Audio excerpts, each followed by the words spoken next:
¿qué tal? Sean bienvenidos a su programa Economía 101. El día de hoy vamos a estar con un invitado muy especial. Me encuentro acá en cabina con mi compañera Dailin y mi compañera Luz Camila. ¿Qué tal, Dailin? Muchas gracias. Nos encontramos con el doctor Nelson Tapia. Bienvenido, doctor. Gracias. Buenas tardes. Muy bienvenidos también a toda nuestra audiencia que está presente. También darle la bienvenida a nuestro invitado. Queremos empezar y arrancar con la primera pregunta. ¿Qué es el crecimiento económico, licenciado? ¿Nos podría explicar un poco más sobre este tema? Bien, el ámbito en el cual yo me desempeño en mi carrera profesional es el ámbito del derecho tributario. No obstante, el mismo tiene bastante relación con el ámbito económico y si su pregunta se circunscribe al ámbito del desarrollo económico, podríamos definir que tiene que ver mucho con el crecimiento de la economía en un estado. El desarrollo económico no es lo mismo que el desarrollo humano. Puede haber desarrollo económico cuando se incrementan, por ejemplo, la actividad económica, el PIB, por ejemplo, el Producto Interno Bruto, que es un indicador que nos permite establecer el crecimiento de la economía, comprendiendo el conjunto de bienes y servicios que se transan en un determinado estado en un periodo fiscal. Entonces, ese indicador nos permite dimensionar cuál es la magnitud de ese movimiento económico que se tiene en ese estado, ¿no es cierto? Ese sería un indicador del crecimiento económico. No obstante, también hay un otro elemento que se maneja como es el desarrollo humano. Puede haber estados donde haya un crecimiento económico, pero el desarrollo humano puede no ser significativo. ¿A qué me refiero? Cuando hablamos de desarrollo humano nos estamos refiriendo a que las condiciones de vida o la calidad de vida de los habitantes de un estado va a mejorar. Obviamente hay indicadores para esto, el tema de salud, educación, acceso a servicios básicos, etc. Entonces, un desarrollo económico no siempre va a implicar una mejora en el desarrollo humano, ¿no? Entonces, esa es la diferencia. Y doctor, ¿qué tan importante es el PIB dentro de un país en el crecimiento económico? Fundamental, es un indicador del crecimiento económico, ¿no? En el caso nuestro, los datos que tenemos del año de la última gestión, del 2025, nos establece un PIB de aproximadamente 55.000 millones de dólares, es decir, el conjunto de las actividades de bienes y servicios producidos por todos los habitantes del Estado boliviano. El año 2025 ha alcanzado aproximadamente a esa cantidad y ese es el indicador que nos va a permitir, ¿qué cosa? Compararnos, por ejemplo, con las economías de otras regiones, fundamentalmente los países limítrofes, por ejemplo, para dimensionar el tamaño de nuestra economía, ¿no? O también hacer comparativas con otros países del primer mundo, llamamos así, con una economía mucho más desarrollada, ¿no? Entonces, ese es un parámetro bastante real que nos permite establecer cuál es la dimensión de nuestra economía. Doctor, ¿considera que los impuestos ayudan al desarrollo del país? ¿En qué sentido, perdón? Que los impuestos, usted tocó el tema del PIB, sí. Entonces los impuestos están dentro del PIB. ¿Cree que eso ayuda al desarrollo dentro del país? A ver, sobre su pregunta debo aclarar lo siguiente. Cuando hablamos del PIB, cuando he dado esa cifra de aproximadamente 55.000 millones, estamos comprendiendo dentro de esa cifra el conjunto de transacciones que se han realizado en Bolivia por los particulares, ya sea en la prestación de servicios o en la venta de bienes, ¿ya? No obstante, toda actividad económica dentro del ámbito formal, porque hay que diferenciar acá, ¿no? Una cosa es la actividad económica en el ámbito formal y otra es la actividad económica en el ámbito informal. Cuando hablamos de impuestos vamos a referirnos única y exclusivamente al ámbito formal. Hay un primer detalle. En Bolivia el ámbito informal es aproximadamente el 75-80%. Entonces, ¿de qué estamos hablando? De que un 20 o 25% de las personas económicamente activas realizan su actividad en el ámbito formal, ¿ya? Y lo que está midiendo precisamente el PIB es todo ese manejo. Ahora bien, de esas transacciones económicas hay un monto, una porción de esa riqueza que se genera que le va a corresponder al Estado, y ese es el impuesto. Y a eso son los impuestos. hablamos en qué medida va a ayudar al desarrollo económico. Lógicamente, los estados necesitan recursos económicos para poder satisfacer las necesidades crecientes que tienen sus sociedades. En el caso boliviano, el Estado boliviano tiene diversas fuentes de ingreso, ¿ya? Por ejemplo, existen la venta de recursos naturales, gestión patrimonial, existen, por ejemplo, el ingreso de fuentes financieras, que son los préstamos, ¿no? Y una de las fuentes más fundamentales que tiene todo Estado son los impuestos, la recaudación de impuestos. ¿Para qué pagamos impuestos? Precisamente es nuestra alícuota, si se quiere, por pertenecer a esta sociedad. Entonces, cuanto mayor sea la recaudación del Estado, este va a contar con mayores recursos para poder satisfacer esas necesidades que tiene ese Estado. Es decir, ¿en qué se va a traducir eso? Salud, educación, servicios, infraestructura, etcétera. ¿Me entiende? Entonces, cuanto mayor sea la actividad económica en un Estado, lógicamente eso se va a reflejar en una mayor recaudación impositiva, lo que le va a permitir al Estado atender de mejor forma las necesidades de la colectividad. Doctor, también quisiera preguntarle, ¿qué sector ha impulsado positivamente el PIB en Bolivia recientemente y cuál ha sido el más afectado? ¿Qué sector? Ya, a ver, precisamente el dato más reciente que tenemos es la memoria del SIN, de la gestión 2025, el Servicio de Impuestos Nacionales. Entonces, el SIM establece en esta memoria una serie de datos. Por ejemplo, tenemos que hasta el año pasado el universo de contribuyentes en Bolivia ha alcanzado aproximadamente 500.000 de personas, ¿ya? De ese 500.000 de personas, los contribuyentes se subdividen, no todos tienen la misma capacidad contributiva, ¿ya? Hay algunos, por ejemplo, que se denominan los pricos, son los principales contribuyentes. Hay otros que se llaman los gracos, los grandes contribuyentes. Luego están el resto, o sea, los contribuyentes en general, personas naturales, empresas unipersonales, etcétera, ¿no? Y finalmente están los regímenes especiales, regímenes simplificados, etcétera, ¿no? Dentro de esos 4 sectores, y estos datos son muy importantes a la hora de establecer una política fiscal, una política tributaria, por ejemplo, se debe tener presente estos datos. Los pricos, de esos 500.000, aproximadamente 500.000 personas que contribuyen, los pricos apenas representan el 0.02%. O sea, son poquísimos. Sin embargo, la incidencia en su recaudación es de aproximadamente el 43% del total que recauda Bolivia, que corresponde a estos pricos. Pero vayamos al otro extremo, regímenes especiales. En los regímenes especiales están aproximadamente el 28% de esos 500.000. Pero ¿cuál es la incidencia en la recaudación? No llegan ni siquiera al 0.15%. Esa es ínfima, pero numéricamente, cuantitativamente, son muchísimos. ¿Entienden? Entonces, entre pricos y gracos, estamos hablando de una recaudación de más del 80% de todo lo que Bolivia recauda por concepto de impuestos. Entonces, el sector que más... Ahora, dentro de estos, ¿cuál es el sector o los sectores que tienen mayor incidencia? El sector comercial, el sector industrial, los servicios financieros, la banca, por ejemplo. Son sectores que contribuyen bastante, y también el sector minero, ¿no? Tal es así que, por ejemplo, el régimen impositivo en Bolivia ha establecido a través de leyes, lógicamente ha creado alícuotas adicionales que se aplican tanto al sector minero como también al sector financiero. ¿Por qué? Porque estos sectores obtienen ganancias por encima del promedio. Entonces, estas ganancias son gravadas con esas alícuotas adicionales.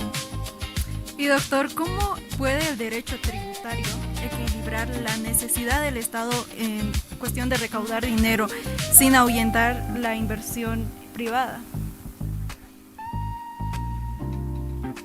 A ver, quiero entenderle un poco mejor, si me podría reformular. Claro. ¿Cómo puede el derecho tributario ¿Ya? equilibrar la necesidad del Estado de recaudar dinero sin ahuyentar la inversión privada dentro de un país? La política tributaria es parte de una otra política mayor, si se quiere, que es la política fiscal, y esta lógicamente se va a supeditar a la política económica, ¿ya? En definitiva, es la política económica que el gobierno de turno va a establecer, con lineamiento ideológico, etcétera, va a establecer, y en función a ello se va a tener que acomodar la política fiscal y la política tributaria. Ahora bien, los impuestos no tienen como única finalidad la recaudación de tributos. Sí, esa es una finalidad, se quiere, la más entendible, pero no todos los impuestos tienen esa finalidad. Existen impuestos que tienen finalidades parafiscales. ¿Qué quiere decir? Que a través de esos tributos lo que se busca es, por ejemplo, disuadir del consumo o la práctica de ciertos hábitos que el legislador considera nocivos a la sociedad. Le voy a poner un ejemplo. Hay impuestos al consumo. El impuesto al consumo más conocido es el IVA, ¿no? Pero también ese consumo es un consumo general. Uno paga el IVA por comprar pan, leche, ropa, todo.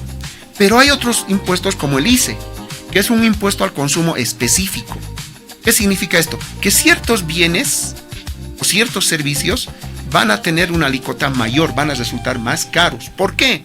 Porque el legislador considera que el consumo en este caso de esos productos son nocivos para la sociedad. Y es así que el ICE, por ejemplo, grava a las bebidas alcohólicas con una alícuota mucho mayor. ¿Por qué las bebidas alcohólicas son tan caras? Porque precisamente están sujetos al pago de esa alícuota adicional. Cigarros, tabacos, bebidas gaseosas, ¿ya?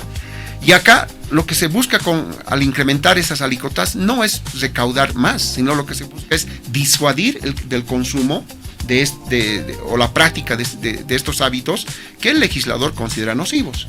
En otros estados han habido impuestos, por ejemplo, para fomentar o disuadir los índices de natalidad. Por ejemplo, en China, ¿no? La política del hijo único, que antes estaba vigente, un segundo hijo ya era gravado con un impuesto adicional. Hoy en día eso se ha revertido precisamente por el desarrollo económico que tiene la China, y hoy en día se permite hasta un tercer hijo, ¿no? Ya no existe ese impuesto. Entonces, vean ustedes, no todos los impuestos tienen la finalidad solo de recaudar. Ahora, ¿cómo pueden contribuir los impuestos en el desarrollo económico? Eso mucho depende del diseño de la política fiscal, ¿no? Esto dependerá. A través de los impuestos puedo, por ejemplo, formular o darle forma al tipo de sectores a los cuales voy a gravar o voy a crear impuestos, voy a aumentar alícuotas sobre ciertas actividades, por ejemplo, la importación, la exportación. Ahí afectaré a los agentes económicos privados que tienen esta actividad como tarea principal. A través de los impuestos puedo establecer, por ejemplo, la redistribución de la riqueza. Podría gravar, por ejemplo, a ciertos sectores que considero que perciben recursos económicos en exceso. Llámese banca, comercio, qué sé yo.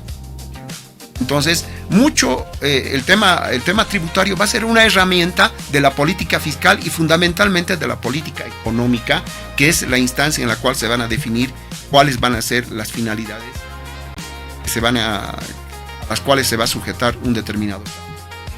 Doctor, ¿usted cree que los impuestos dañan o bien no dejan progresar los emprendimientos o pequeños negocios?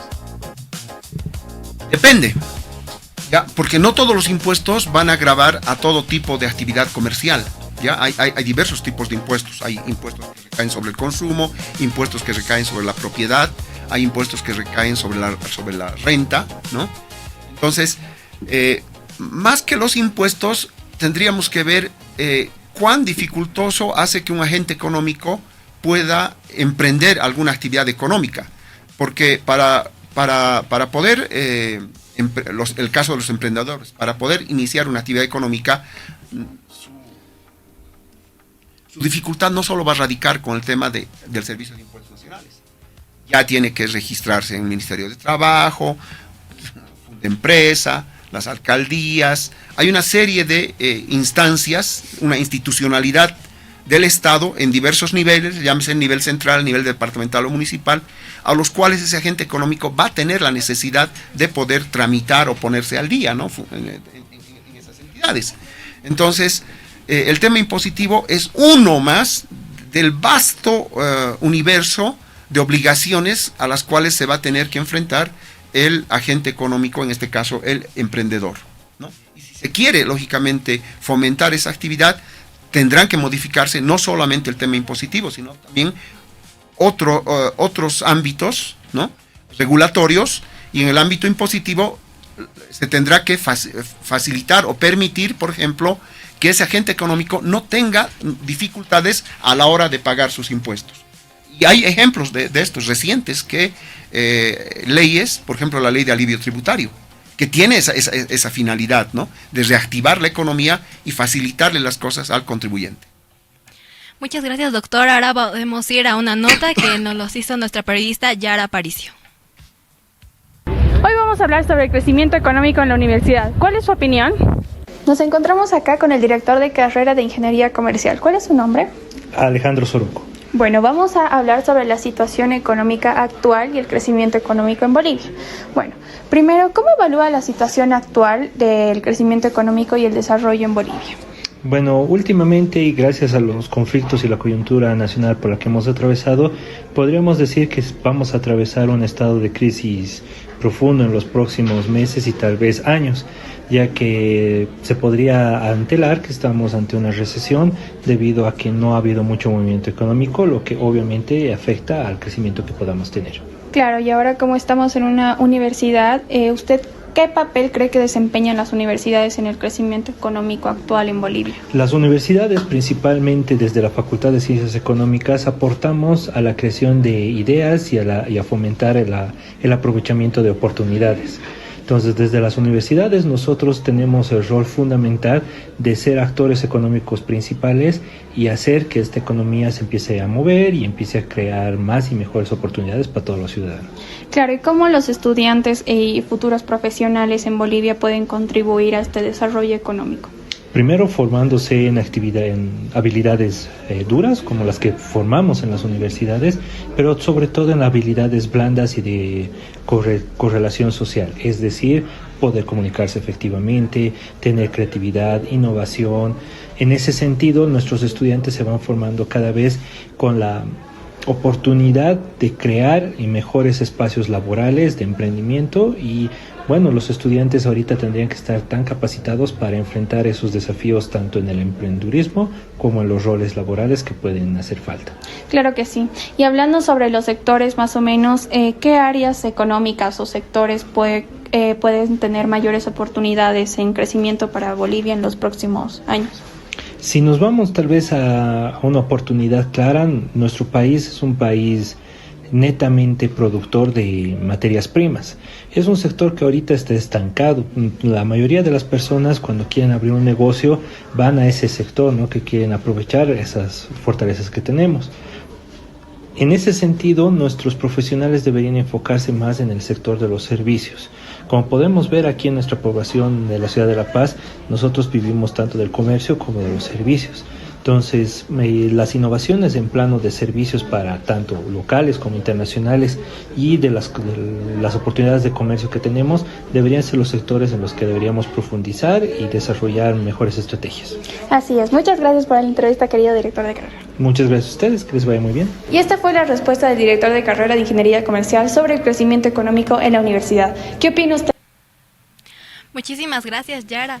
En conclusión, hoy en día la contribución económica directa de los estudiantes en las arcas de estados de mínima o términos cuantitativos, por términos cualitativos y dinámicos, el sector estudiantil es un motor de consumo inmediato. Por ende, los estudiantes deberían saber muy bien sobre estos temas. Claro que sí, Luz. Bueno, llegó el momento de hacer una pequeña pausa y al regresar tocaremos otros temas sobre el tema tributario y el crecimiento económico.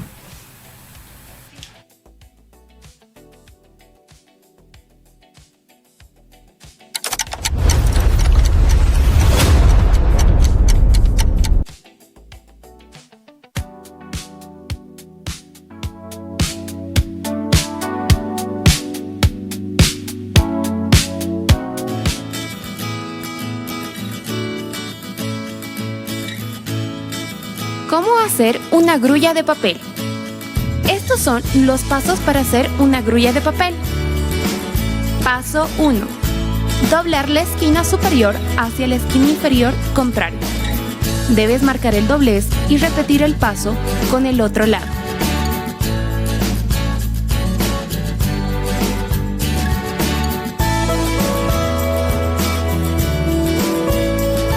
Paso 2.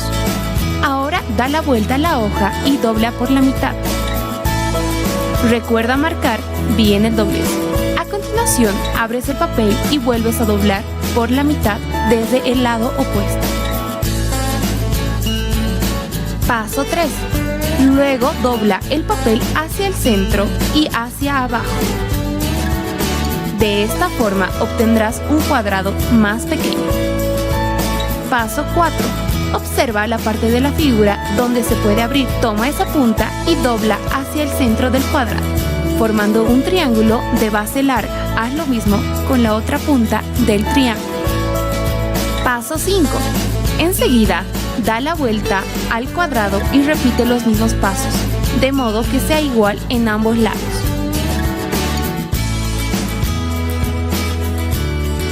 Paso 6. Abre todos los laterales de ambos lados y a continuación lleva la punta hacia arriba y por los costados haz un doblez hacia la parte interna de la figura. Ten mucho cuidado y marca bien los dobleces.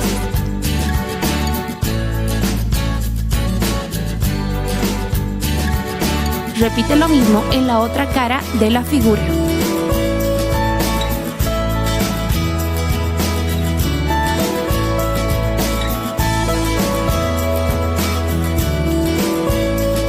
Te darás cuenta que te quedará 2 patas sueltas. Paso 7. Con las puntas laterales vuelve a formar un triángulo de base larga.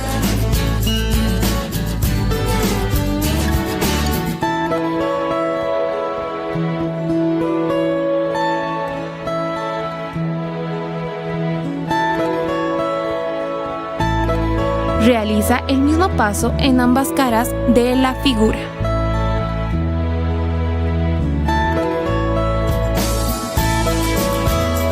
Paso 8. Abre el espacio que existe entre una de las patas sueltas y con mucho cuidado doblar hacia la parte interna y realizar un doblez. De esta forma obtendrás la cola de nuestra grulla. A continuación, realiza el mismo paso y tendrás la cabeza de la grulla. Paso 9. Enseguida, marca el cuello de la grulla y haz un doblez de modo que se quede en la forma que queremos. Paso 10. Debes abrir las alas por ambos lados y con mucho cuidado estirarlo bien. ¡Listo! Ya tienes tu grulla de papel. Ahora podemos realizar 1000 grullas y pedir un deseo de bien para nuestro mundo.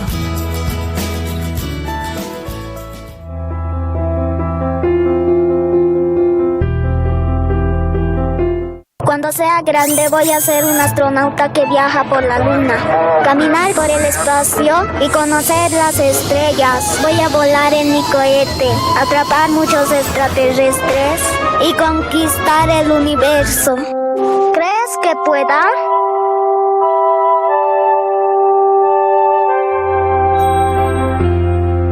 Sí puedes.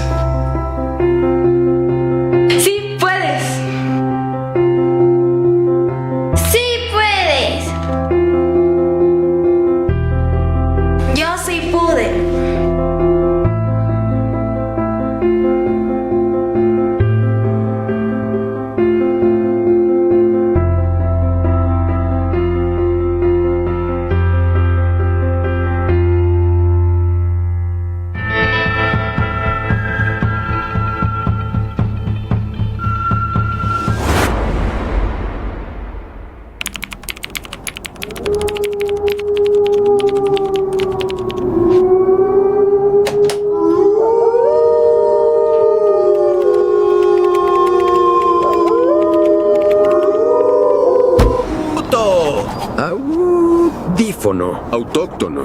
Podría ser autóctono, ¿por qué no? Voy a buscar mis audífonos. ¿Alguien me pide un auto?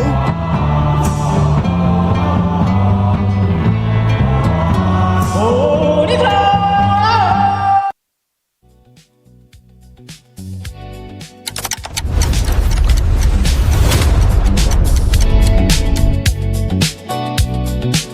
así volvemos de la pausa para seguir hablando de economía acá en Economía 101. Vamos a continuar con el tema sobre el impacto del crecimiento en los impuestos. Bueno, iniciamos con la primera pregunta, doctor. ¿Considera que la actual presión tributaria en Bolivia incentiva o frena la llegada de la inversión extranjera directa y la reinversión de capital nacional? A ver, cuando hablamos de impuestos vinculados al tema de la actividad económica, necesariamente tendremos que circunscribir nuestro análisis a un determinado tipo de impuestos, como es el IUE, el impuesto a las utilidades de las empresas. En esa dinámica, la normativa que regula la tributación de este impuesto ha ido teniendo algunas modificaciones en los últimos tiempos, ¿no? Con la finalidad precisamente de reactivar la economía y de permitir un clima más favorable a la inversión directa, ¿no? Tenemos el decreto 5563, si mal no recuerdo, que es una norma que está orientada fundamentalmente a la reactivación económica en diversos sectores, ¿ya? Pero en lo que concierne a la IUE, normalmente, ¿qué ocurre cuando la inversión extranjera llega a Bolivia? Entonces, normalmente, los inversores extranjeros, que son socios, qué sé yo, de algunas empresas, tratan de, al finalizar la gestión fiscal, tratan de repatriar sus inversiones. Entonces, esa actividad es objeto de un gravamen como es el impuesto a las utilidades de las empresas beneficiarios del exterior. Esa alícuota es del 12,5%. Con la emisión de este decreto 5563, el gobierno ha establecido un nuevo marco que permite a los inversores extranjeros ya no pagar ese 12,5%, sino más bien les permite bajar inclusive a un 3,125%, siempre y cuando parte de esas utilidades obtenidas en su inversión puedan ser reinvertidas, ¿ya? Entonces, este es un típico ejemplo de que lo que se está pretendiendo es hacer más atractivo la economía para los inversores extranjeros, pero no es suficiente, ¿no? El tema tributario no es de por sí lo único. Un inversor extranjero va a analizar muchas otras variables, como va a ser el tema laboral, por ejemplo, el tema de la seguridad jurídica, y el tema de la seguridad jurídica es fundamental. Cuando hablamos de seguridad jurídica, estamos refiriéndonos a la certeza, a la vigencia de las normas en un determinado tiempo, que éstas no sufran cambios abruptos o constantemente, que haya una inestabilidad. Entonces, el inversor lo que busca es certeza, que hayan reglas claras y reglas permanentes. Pero, ¿qué ocurre cuando estas reglas van cambiando de gobierno en gobierno, o inclusive dentro de un mismo gobierno se va cambiando por diversas razones? Y en el ámbito tributario hemos tenido un alto grado de inestabilidad en cuanto a una institución propia del derecho tributario, como es, por ejemplo, el régimen de la prescripción. El régimen de la prescripción ha tenido muchas variantes, muchas modificaciones, desde la ley 2492, que data del año 2003, estaba establecido en 4 años, luego el año 2012, con la ley 291, se modificó casi hasta los 10 años, de forma escalonada. Luego el año 2016, con la ley 812, se modificó a 8 años, y por último, este año, con la ley 1733, el actual gobierno ha modificado ese plazo, volviendo al plazo que la ley 2492 establecía en un principio, es decir, 4 años. Como verán ustedes, este tratamiento de un modo de extinción de la obligación tributaria fundamental, como es la prescripción, ha creado un clima muy inestable, y ningún inversor, ni nacional y menos extranjero, se atrevería o se animaría a, en esas condiciones, realizar inversiones, ¿no es cierto? Entonces, este tema de la seguridad jurídica es fundamental, pero no es el único, ¿ya? No obstante, actualmente, como el decreto que les acabo de señalar, es una forma en la cual se está tratando de hacer más atractivo el ámbito económico para los inversores. Ahora, respecto a la inversión extranjera, es fundamental hacer algunas puntualizaciones y tomar en cuenta datos de los países limítrofes, ¿no? Bolivia tiene una inversión extranjera directa muy mínima, sumamente mínima. Ya, el actual gobierno, para la gestión para la presente gestión, lo que se ha propuesto es que esa inversión llegue por lo menos a unos 700 millones de dólares. Si hacemos una comparativa con los países limítrofes, por ejemplo, el Brasil, ¿no? Guardando las distancias en cuanto al tamaño de esa economía, el Brasil ha captado en la última gestión aproximadamente 77 mil millones de dólares como inversión extranjera. O sea, hagan esa comparación. Chile ha captado aproximadamente 13 mil millones de dólares como inversión extranjera. O sea, en Bolivia no llegamos ni siquiera a 500 millones. Respecto a ese tema, doctor, Bolivia tiene uno de los índices de informalidad más altos de la región. ¿Qué estrategia tributaria sostiene que aplicaría para formalizar negocios sin asfixiar el crecimiento de la microeconomía en pequeñas? El problema en nuestro país en el ámbito tributario es que hay regímenes como el régimen simplificado, por ejemplo, los regímenes especiales, que si bien se han creado en un determinado contexto temporal, en el año 87 se han creado, hay 3 regímenes, ¿no? El RAU, el régimen simplificado y el régimen tributario simplificado, que beneficia a los sectores de agropecuarios, transportistas y vivanderos, ¿no? Sin embargo, esos regímenes con el transcurso del tiempo han permanecido, han perdurado y tienen un carácter ya de atemporales. Entonces, eso hace que muchas personas que tienen una capacidad contributiva mayor se mimeticen, se protejan en estos regímenes y no tributen conforme deberían tributar. Entonces, la tendencia de hace más de 30 años debiera haber sido ir eliminando gradualmente estos regímenes que de por sí les dan un tratamiento diferenciado en comparación al resto de los contribuyentes. Pero eso no ha ocurrido, ¿no? Muchas veces hay otro tipo de razones de carácter político, social, etcétera, por las cuales se mantienen estas diferencias y lógicamente esto no va a permitir que las recaudaciones mejoren o que el universo de contribuyentes permita expandirse. Peor aún cuando estamos hablando de una economía informal, es decir, una gran cantidad de gente que está en capacidad de generar una actividad económica, no la va a realizar. ¿Por qué? Porque prefiere irse por el ámbito informal, precisamente ante el temor, no solo del tema impositivo, sino también ante el temor de enfrentar esa institucionalidad que el Estado boliviano establece para las actividades económicas formales. Muchas gracias, licenciado. Vamos a mandar a la siguiente nota que tenemos de nuestro compañero Abiel Zarco. Vamos con la nota, por favor.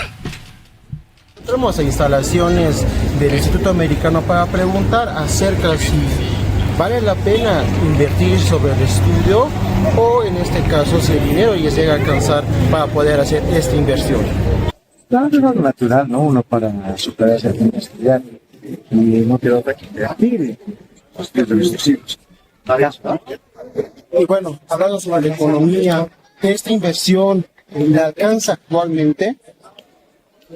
Bueno, así como está nuestra situación en nuestro país, no alcanza, pero uno tiene que darse modos para tratar de salir adelante y cumplir obligaciones. ¿El dinero le alcanza para solucionar todo lo que es respecto a su casa? Mucho depende, como te digo, no todos estamos en la misma situación. Tenemos que hacer muchas cosas para que nos alcance la verdad de dinero, para que podamos subsistir prácticamente, ¿no? Qué sé yo, hacer, si trabajabas en un lado, tienes que trabajar en 2, 3 lados para poder estar en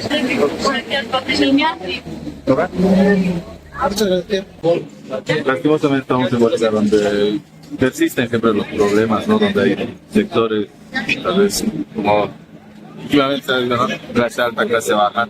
La clase social creo que ya la falta de los físicos y mejor esta situación.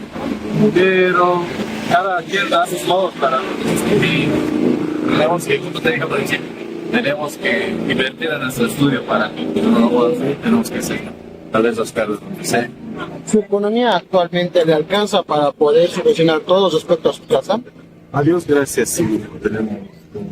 Yo estudié, entonces creo que vivo por eso. Yo me dedico al 100% a la profesión, entonces me abastece. A mí, si gracias a Dios, me abastece.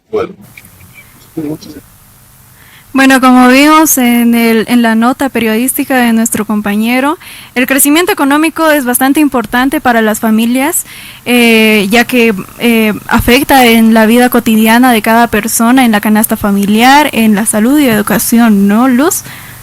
Sí, claro. Doctor, tenemos por último una última pregunta para cerrar este bloque. El sector exportador es clave para las diversas y el crecimiento. ¿Cómo evalúa la eficiencia de la evolución de impositiva CDIMS actualmente? Bien, indudablemente el sector exportador es un elemento fundamental para la actividad económica de un Estado, porque da cuenta que es el sector que nos va a permitir contar con dólares. No obstante, la actividad del exportador enfrenta algunas dificultades, ¿no? Dentro de ellas es el pago de impuestos por los insumos que va a utilizar en la producción de su bien o servicio, cuyo destino final no va a ser el mercado interno, sino va a ser un mercado externo, ¿no? Un otro país. Pero ¿qué implica esto? Esto implica que ese bien o servicio, al ya tener impuestos, al estar grabado con impuestos en nuestro país, cuando llegue al país de destino, también van a querer ser objeto de gravamen por ese país de destino. ¿Eso qué implica? Estamos hablando de un fenómeno que se conoce como la doble tributación, un fenómeno indeseado. ¿Por qué? Porque encarece el costo del bien o del servicio. Entonces, hay un principio en el derecho tributario que se llama el principio de neutralidad impositiva.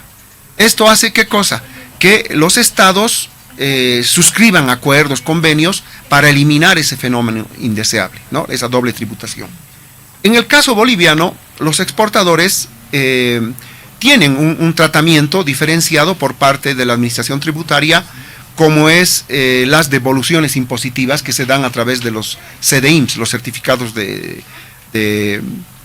impositivos que tienen la posibilidad de ser transados en la bolsa. Con estos certificados se pagan, equivalen a efectivo para poder pagar tributos, ¿no? No obstante, la demora en el trámite de estos certificados es bastante, ¿no? En anteriores gestiones se llegaba a pasar más de un año para que los exportadores puedan obtener estos certificados. En la actualidad entiendo que se ha simplificado un poco más los trámites.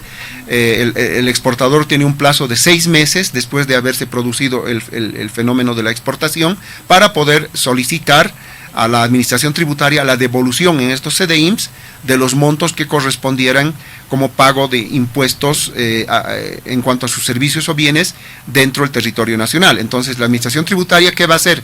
Va a analizar esa solicitud, va a verificar si la documentación que se acompaña a ella establece la realidad económica y va a proceder a devolverle esos certificados. No obstante, un periodo posterior incluso podrá hacer una verificación, en este caso, ¿no?, de si esos montos devueltos son o no son los correctos, ¿no? Ha habido casos en los cuales, sobre todo algunas empresas exportadoras de minerales han tenido algunos excesos y han cobrado más de lo que debieran haber percibido por concepto de CDIMS, ¿no? Pero fundamentalmente, ¿dónde va aquí la posibilidad de que la administración tributaria pueda cooperar en este tema? Es en la celeridad en el trámite de estos CDIMS, de manera tal que el exportador pueda contar a tiempo con recursos para poder afrontar su flujo financiero. Está bien, doctor, muchísimas gracias. Ahora vamos a un corte y volvemos para más.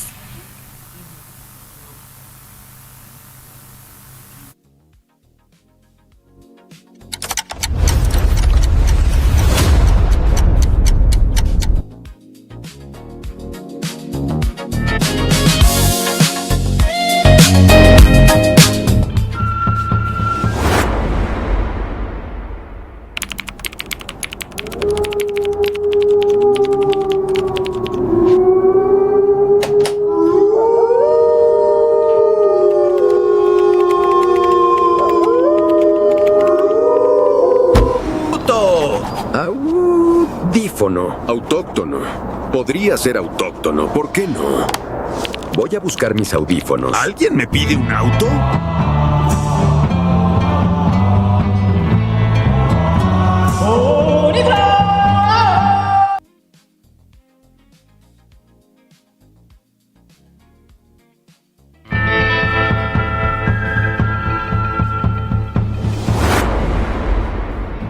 Tu segundo día y ya llegas un minuto tarde.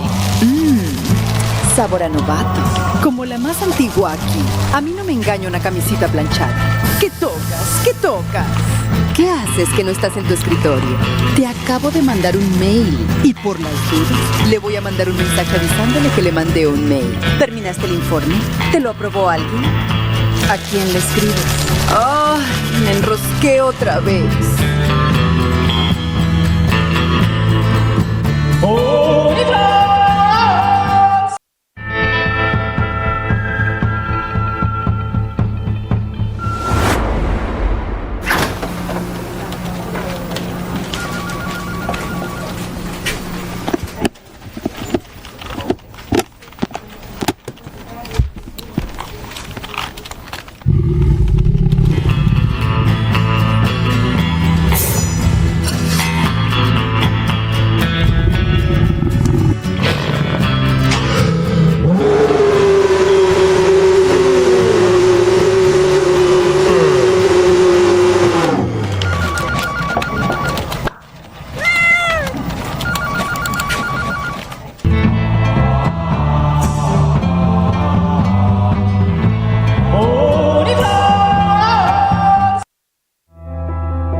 Cuando sea grande voy a ser un astronauta que viaja por la luna, caminar por el espacio y conocer las estrellas. Voy a volar en mi cohete, atrapar muchos extraterrestres y conquistar el universo.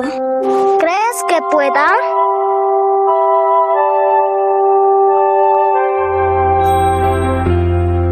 Sí puedes. ¡Sí puedes! ¡Sí puedes!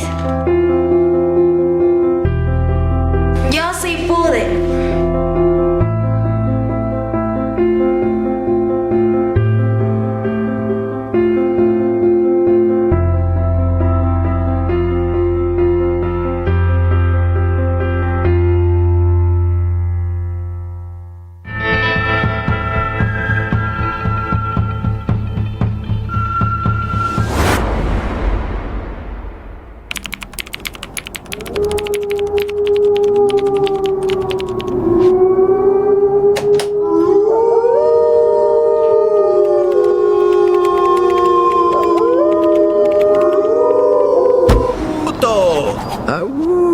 Dífono, autóctono. Podría ser autóctono, ¿por qué no? Voy a buscar mis audífonos. ¿Alguien me pide un auto?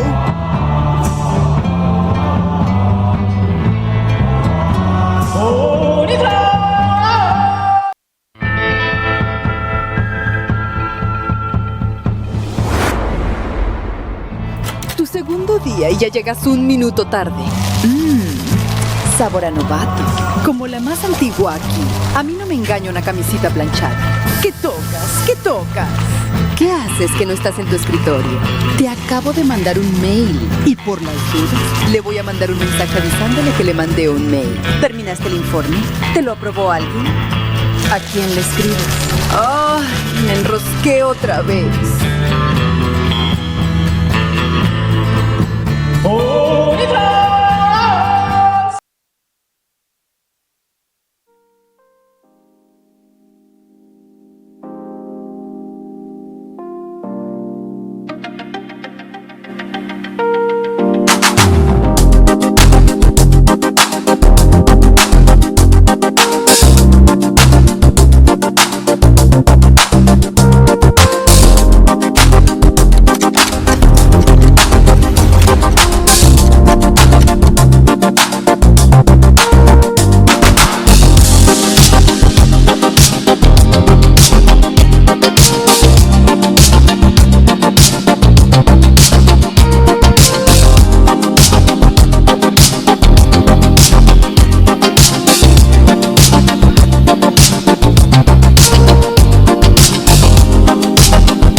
así volvemos de la pausa para seguir hablando de economía. Ahora vamos a seguir resolviendo nuestras dudas con el ingeniero económico Alejandro Soruco, que es director de la carrera de acá de la carrera de Ingeniería Económica.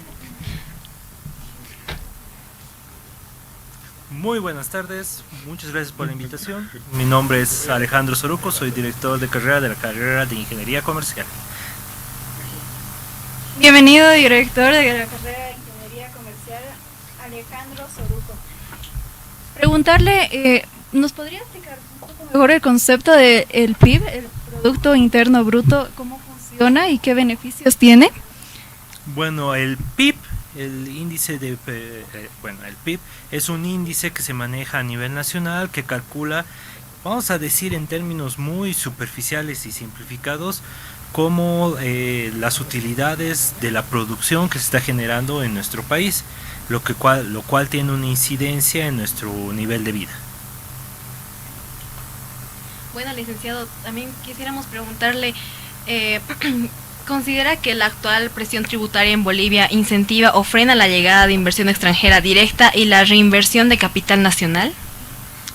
Por supuesto, nuestro país, si bien en los últimos meses ha tenido una reconfiguración en su sistema tributario y se tiene diferentes prospecciones a futuro para hacer la mejora al respecto, somos uno de los países en Latinoamérica que tiene más, vamos a decir, carga burocrática en el tema tributario. Entonces eso evidentemente ahuyenta la inversión extranjera y hace que sea mucho más difícil que nuestro país pueda desarrollarse y tener la captación de inversiones extranjeras. ¿Usted cree que el régimen simplificado ayuda a los negocios pequeños? No necesariamente, ya que la figura del régimen simplificado es una figura para hacer, vamos a decir, a medias, que muchos negocios se formalicen, y vuelvo a decir a medias porque es muy entre comillas, porque el régimen simplificado solo hace que el microempresario tenga un NIT, un número de NIT, para pagar un plazo, vamos a decir un monto, una alícuota bimestral, y que el porcentaje de recaudación es muy mínimo, y además ese régimen simplificado tampoco le da un beneficio real como empresa o microempresario para poder tal vez tener ciertos beneficios. Entonces el régimen simplificado es, vamos a decir, un esfuerzo a medias para la formalización de muchos negocios. ¿Qué componente del PIB está sosteniendo el crecimiento hoy? ¿Consumo, inversión o gasto público, el cual debería de sostener la economía de un país? ¿Cómo? A ver, perdón, no te entendí tu pregunta. Bueno, ¿qué componente del Producto Interno Bruto está sosteniendo el crecimiento económico hoy en consumo, inversión o gasto público? Bueno, podríamos decir que el consumo, ¿no? Pero ahorita no estamos teniendo un crecimiento como tal en el tema de la economía, entonces nuestro indicador del PIB va a estar tendiendo hacia cero, o tal vez, no sé, los expertos economistas nos dirán si tal vez cifras negativas, porque estamos atravesando una crisis. Entonces el consumo interno yo creo que es lo que maneja y lo que sostiene más este cálculo. Ingeniero, tengo una pregunta sobre la anterior pregunta que le dimos. Es ¿de qué manera el régimen simplificado afecta o contribuye a la recaudación del Estado y al desarrollo económico a largo plazo? El régimen simplificado está pensado principalmente para que muchos microempresarios tiendan o vean una opción de mejora para formalizar sus negocios.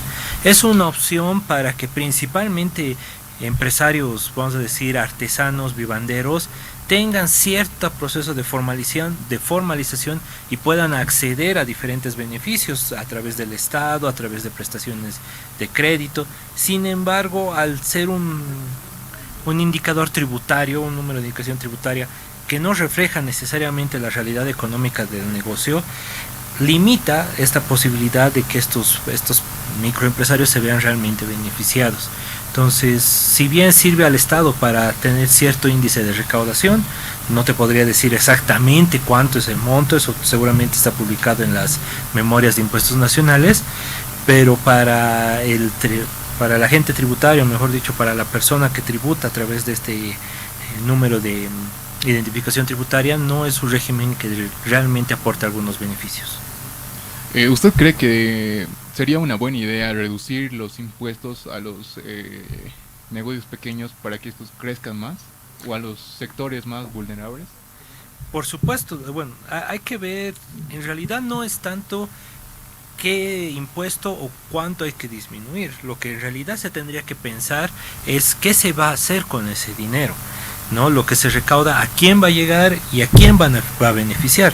Obviamente, el poder empezar para una empresa, para un microempresario, para tratar de empezar formalmente con un negocio, con todo su régimen, con toda la carga impositiva, es bastante complicado. Por eso alrededor del 85% del comercio en nuestro país es informal, porque no solo es la carga impositiva que tienes que pagar, sino todos los trámites y la burocracia que hay detrás, que son costos bastante elevados, que muchos microempresarios no lo pueden asumir en una instancia.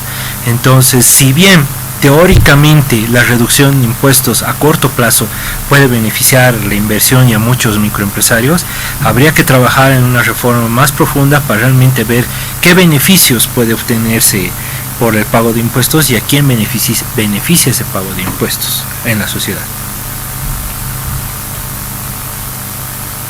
Bueno, licenciado, también quisiéramos preguntarle, aquí en Bolivia, si una pequeña empresa quiere emitir factura o venderle al Estado, le obligan a pasar el régimen general. Ahí se enfrenta al IVA, que es el 13%, el IT el 3% y el IUE del 25%. ¿No cree que el sistema castiga el crecimiento, obligando a los emprendedores a quedarse pequeños o a la informalidad para no quebrar por los impuestos?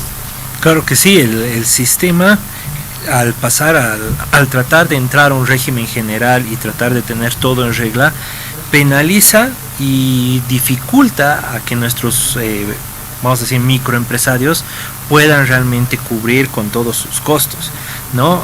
Si tomamos en cuenta la alícuota de todos estos impuestos, prácticamente el 50% de lo que se genera va a pago del Estado. Eso no necesariamente quiere decir que es algo malo. En países más desarrollados en Europa se paga incluso el 50 o el 55% de impuestos, pero vuelvo a mi punto anterior, no es tanto lo que se paga o el porcentaje que se paga, sino realmente qué beneficio yo tengo como contribuidor por el pago de ese dinero. Entonces sabemos en la actualidad que tanto la burocracia como la corrupción en nuestro estado hace que muchos microempresarios desconfíen de hacer este pago y no lo quieren hacer, porque también significa tener menos utilidad, y en muchas ocasiones la utilidad que genera un microempresario es todo lo que tiene, ni siquiera tiene un sueldo fijo. Entonces no se puede arriesgar a perder esa mínima utilidad, tomando en cuenta que no todos están capacitados formalmente en un manejo financiero real. Y preguntarle, ¿cómo se mide el crecimiento económico? ¿El PIB es confiable o hay que mirar otra alternativa para un indicador económico de cómo está un país? El PIB es vamos a decir, como una pequeña radiografía inicial. Sin embargo, el PIB se desglosa en muchos índices y muchas cualidades.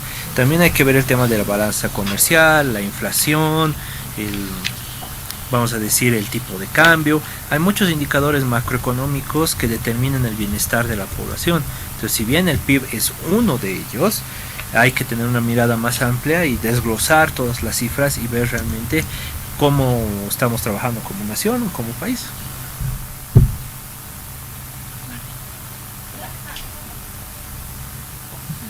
Bueno, licenciado, preguntarles también sobre la inflación.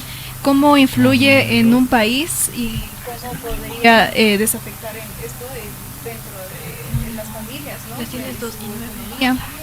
En una teoría económica clásica, podríamos decir entre comillas, es necesario que exista inflación en un país para que necesariamente exista desarrollo. Es decir, los precios en razón del tiempo tienen que ir incrementando, pero tienen que ir incrementando de una manera sostenible, porque como hemos podido ver recientemente en el último año en nuestro país, si los precios escalan de una manera descontrolada puede generar pobreza. Sin embargo, si los precios y una inflación controlada en un país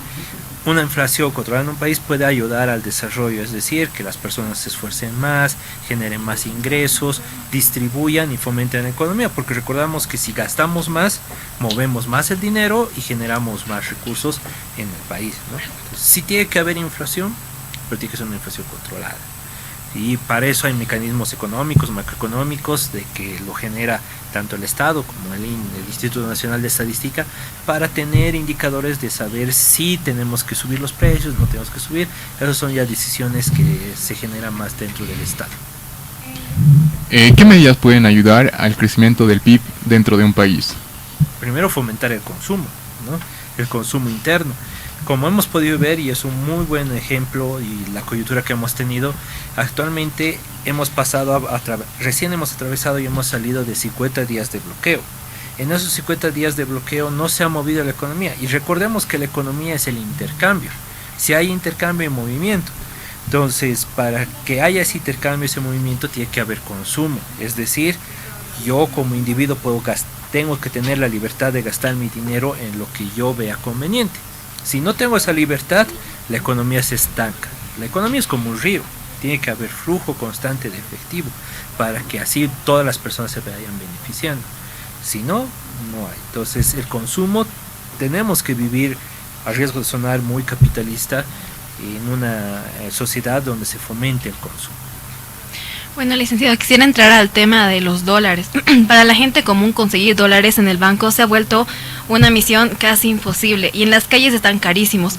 ¿Cómo nos afecta esto a los bolivianos que compramos tecnología, ropa o repuestos que vienen de afuera?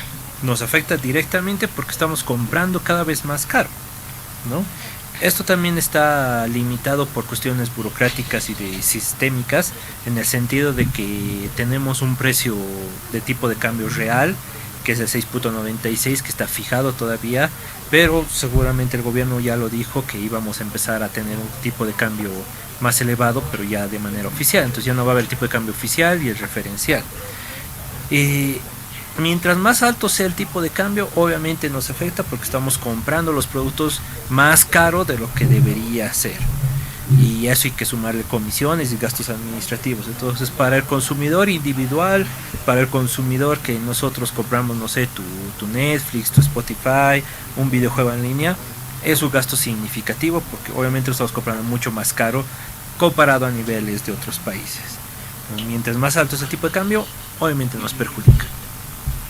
Bueno, preguntarle sobre el crecimiento económico dentro de las familias bolivianas. Sabemos que fueron tiempos difíciles, pero ¿cómo Bolivia podría recuperar un poco de la economía que estaba sosteniendo hasta el momento? Se tiene que tener principalmente certidumbre acerca del corto plazo y el largo plazo, es decir, tener las reglas del juego claras. Una persona que sabe a qué atenerse está más predispuesta a ahorrar, a gastar, a tener una economía más planificada.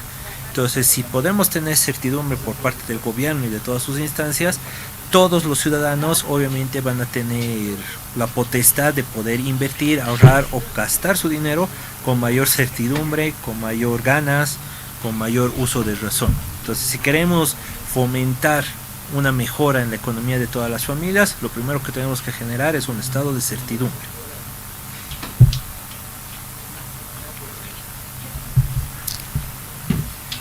Para ir terminando ya esta entrevista, si un joven boliviano hoy ha terminado el colegio, la universidad, y está con el panorama económico, ¿qué se le aconseja? ¿Vale la pena emprender, apostar, no sé, por un negocio o algo, o ya que directamente se mete a la universidad?